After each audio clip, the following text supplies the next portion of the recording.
Starting with the name of Almighty Allah, the Rahman, the Rahim. Allahumma salli ala Sayyidina wa Maulana Muhammadin Nabeel उम्मी व अला आलिहि व सल्लिम Taslima.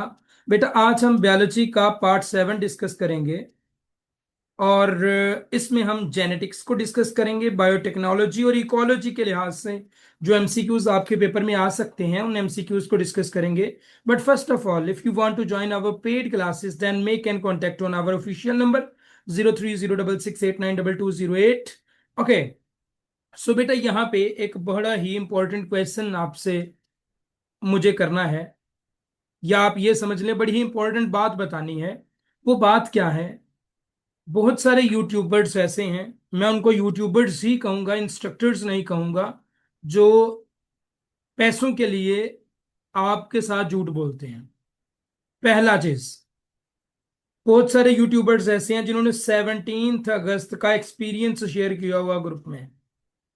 Like YouTube पे उन्होंने कहा है कि 17 अगस्त को टेस्ट हुआ था एफएनएस का, वो क्वेश्चंस देख लें, हालांकि ये गलत है। 17, 18, 20 अगस्त इनमें टेस्ट हुआ ही नहीं, वो झूठ बोल रहे हैं।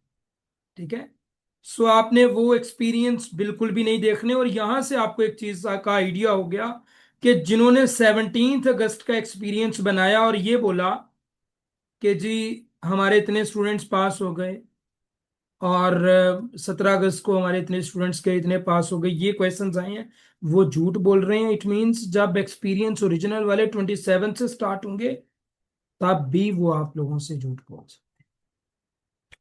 ये बड़ी ही क्रिटिकल चीज है, इसको जहन में रखिएगा। 17 अगस्त को, 18 अगस्त को, 20 अगस्त को कोई टेस्ट नहीं हुआ।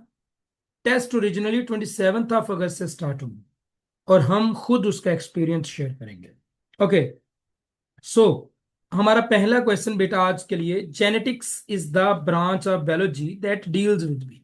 अब जेनेटिक्स का हमें पता है मौरूसी खसूसियात जो होती हैं, हेरिडिटी एंड वेरिएशंस, ये जो खसूसियात होती हैं इनको डील करना किस ब्रांच में हम किया जाता है डील? बायोलॉजी की जेनेटिक्स ब्रांच में डील किया जाता है।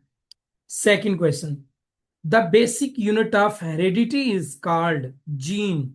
जीन बेसिक यूनिट होता है हेरिडिटी का, और उस एक जीन के अंदर मतलब एक डीएनए होता है, डबल हेलिक्स का एक स्ट्रक्चर होता है डीएनए का। ठीक है, ये एक डीएनए का डबल हेलिक्स स्ट्रक्चर है। इस डीएनए में का एक सेगमेंट है छोटा सा जिसे हम जीन कहते हैं। उस एक जीन के अंदर तमाम मौरूसी खसूसियात मौजूद होती हैं, और ये जो जीन्स होते हैं ये क्रोमोसोम्स पे लोकेटेड होते हैं, और ये पेरेंट्स से सिबलिंग्स बच्चे या ऑफस्प्रिंग्स में मुंतकिल होते हैं ड्यूरिंग रिप्रोडक्शन। ठीक है, सो आपको पता होना चाहिए जीन क्या होता है। जीन्स किस चीज के मिलके बने होते हैं जी? डीएनए से। Genes are made up of DNA, deoxyribonucleic acids. DNA के अंदर स्टोर्स, डीएनए के अंदर जेनेटिक इंफॉर्मेशन स्टोर होती है in the sequence of nitrogenous bases. कौन सी नाइट्रोजीनियस बेसिस होती हैं? There are 4 types of nitrogenous bases, हम इसको पढ़ चुके हैं। वो साइटोसिन, गुआनिन, और इसके अलावा यूरेसिल आरएनए में थी, थायामीन। वो 4 टाइप्स ऑफ नाइट्रोजीनियस बेसिस हैं। ठीक है, question number 4, DNA is mainly found in the nucleus. Eukaryotic जो सेल्स होते हैं इनके तो अंदर ट्रू न्यूक्लियस होता है, और इस न्यूक्लियस के अंदर ही बेसिकली डीएनए मौजूद होता है। जबकि जो प्रोकैरियोटिक सेल्स होते हैं उनके अंदर ट्रू न्यूक्लियस नहीं होता। DNA is also present in mitochondria and chloroplast, यानी जिनमें ट्रू न्यूक्लियस नहीं होता उनके अंदर फिर क्लोरोप्लास्ट या माइटोकॉन्ड्रिया में डीएनए मौजूद होता है, ये याद रखिएगा। इन प्रोकैरियोट्स, यूकेरियोट्स में तो न्यूक्लियस होता है, दैट इज वाई डीएनए उधर मौजूद होगा। The full form of DNA is deoxyribonucleic acid. DNA molecule कैसा होता है? डबल हेलिक्स एक स्ट्रक्चर होता है, स्पाइरल लाइक, जैसे मैंने पहले आपको बना के दिखाया है इस तरह का। ठीक है, the nitrogenous bases present in DNA, adenine, thymine, guanine and cytosine. और अगर नाइट्रोजीनियस बेसिस आरएनए की पूछी जाए तो फिर क्या होगा, इसमें आई थिंक सो थायमीन की जगह पे यूरेसिल होगा, बस रिप्लेसमेंट होती है। और सेम यही नाइट्रोजनियस बेसिस होती हैं। In DNA adenine pairs with, adenine thymine के साथ पेयर बनाती है, और साइटोसिन गुआनिन के साथ पेयर बनाती है। और जुड़े कैसे होते हैं, with the help of two hydrogen bonds. Adenine और थायमीन के साथ दो हाइड्रोजन बॉन्ड्स के मदद से जुड़ी होती है। नेक्स्ट हमारे पास है कि डीएनए में गुआनिन साइटोसिन के साथ बॉन्ड बनाती है, और इनमें तीन हाइड्रोजन बॉन्ड्स होते हैं। समझ आ गई आपको?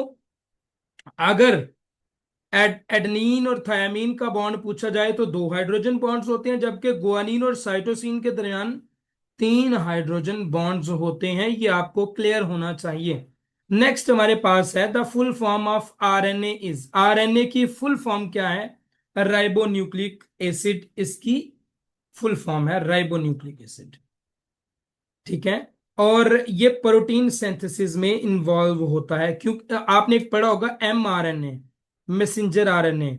न्यूक्लियस से ये पैगाम लेके बेसिकली जाता है राइबोसोम्स की तरफ। उनको ये पैगाम देता है कि कितनी प्रोटीन पैदा करनी है। प्रोसेसेस आपको पता है, वो ट्रांसलेशन वगैरह। ठीक है। और फिर प्रोटीन सिंथेसिस होती है। इट मींस आरएनए जो है ये प्रोटीन की सिंथेसिस में अहम किरदार अदा करता है। The base present in RNA but absent in DNA, मैंने आपको बोला था कि डीएनए में थायमीन होती है और आरएनए में थायमीन को रिप्लेस करती है यूरेसिल। ठीक है।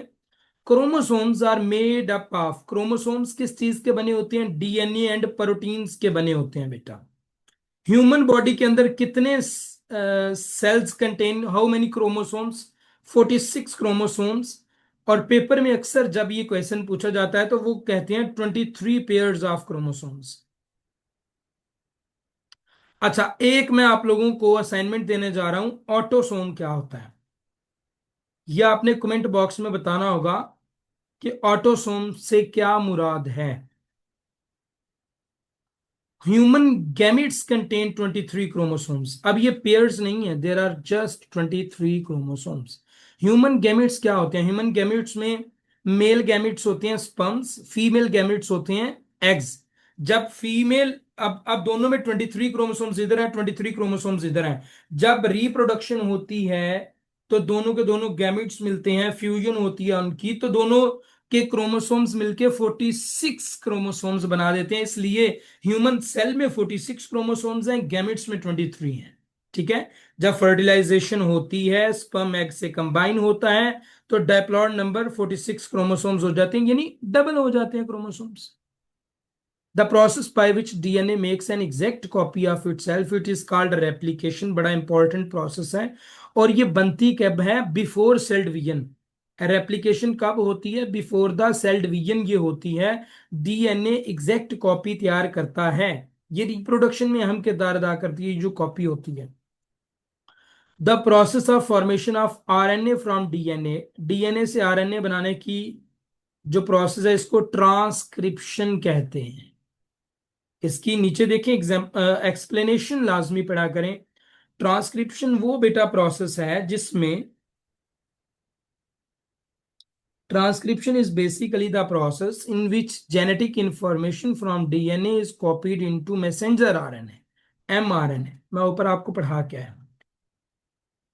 और ये यूकेरियोटिक सेल्स में होती है ट्रांसक्रिप्शन जो होती है। The process of protein synthesis from mRNA, इसको ट्रांसलेशन कहते हैं। मैं बेसिकली आई थिंक सो ये मैं आप लोगों को बता चुका हूं अपने जो टॉपिक्स मैंने बायोलॉजी के बताए थे उसमें। नेक्स्ट हमारा क्वेश्चन है, Mendel is known as the father of genetics. Mendel, इसको फादर ऑफ जेनेटिक्स कहते हैं क्योंकि इसने इनहेरिटेंस के बेसिक प्रिंसिपल्स जो हैं वो डिस्कवर किए थे मटर के पौधे पे एक्सपेरिमेंट्स करके। ठीक है। The physical expression of a trait is called phenotype.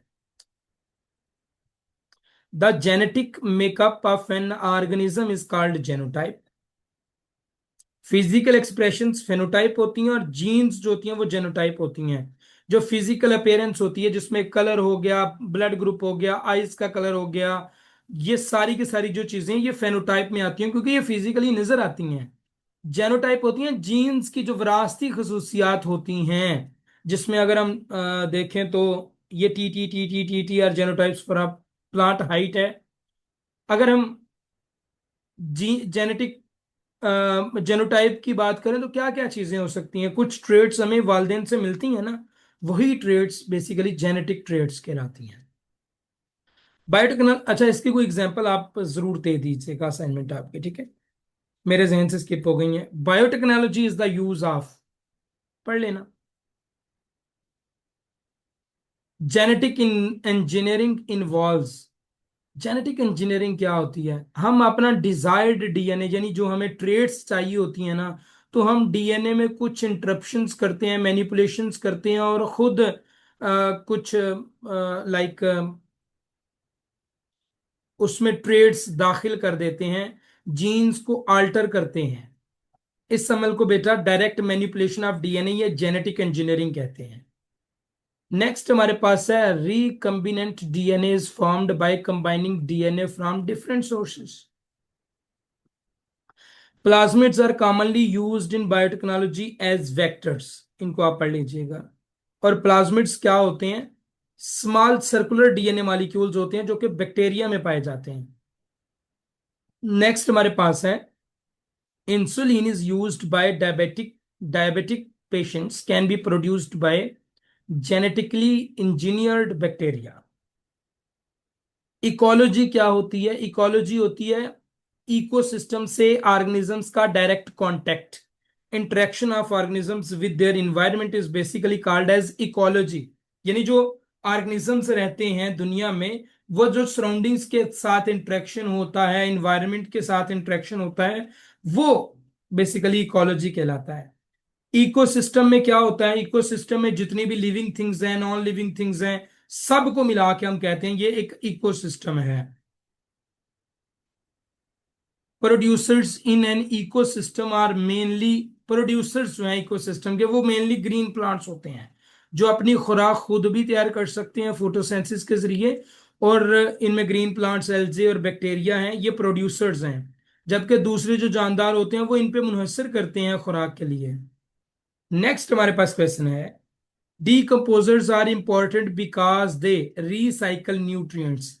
Decomposers क्या होते हैं, बैक्टीरिया हो गए, फंजाई हो गए, ये डेड प्लांट्स को ब्रेक डाउन करते हैं, एनिमल्स के जो बाकियात रह जाते हैं उनको ब्रेक डाउन करते हैं, वेस्ट को ब्रेक डाउन करते हैं और उनको न्यूट्रिएंट्स बनाने में अहम किरदार अदा करते हैं। दैट इज वाई डीकम्पोजर्स बड़े इंपॉर्टेंट होते हैं।